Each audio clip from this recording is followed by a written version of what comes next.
Hello guys, assalamualaikum sa inyo lahat dyan. Nakakainis yung mga survey dyan. Yung sa kampo ni Marcos, yung nauna yung lahat nandun sa alyansa hindi naman yung sikat. Yung sikat ngayon pero hindi naman pinapansin ng mga tao. Walang nagawa yun. Hindi na sinasaway si Marcos sa mga pagnanakaw niya. Ano ba yun? Mananalo yung mga alyansa kapag mangdadaya sila. Yun lang kasi ang nasa focus sa mga tao ngayon, yung nasa utak nila ngayon, PDP laban, straight put yan. Yung siyam na tao lang. Siyam, 5 at saka 4.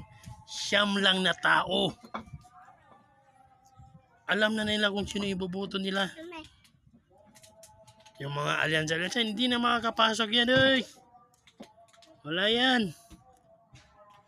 Mandadaya na lang kayo, kaya yan mga survey niyo. Wala.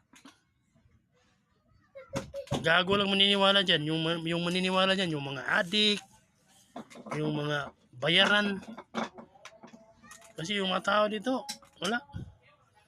Dahil sa kahirapan, PDP laban yung iboboto nila. Kasi dyan sila nakakakuha ng pag-asa na maubos yung mga buhayang katulad yung Martin Romualdez, Marcos.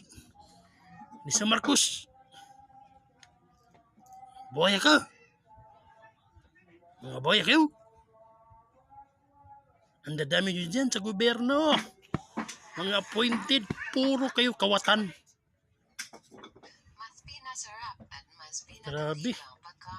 Maya naman kayo. Anong utak na mayroon dyan sa inyo? Puro kayo pagnanakaw.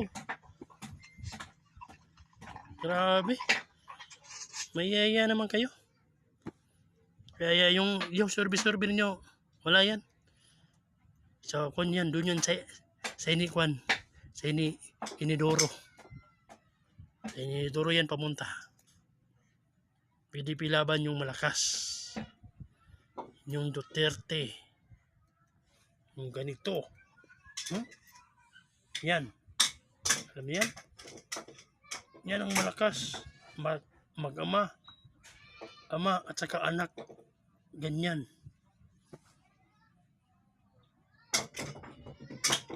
Maraming salamat po guys.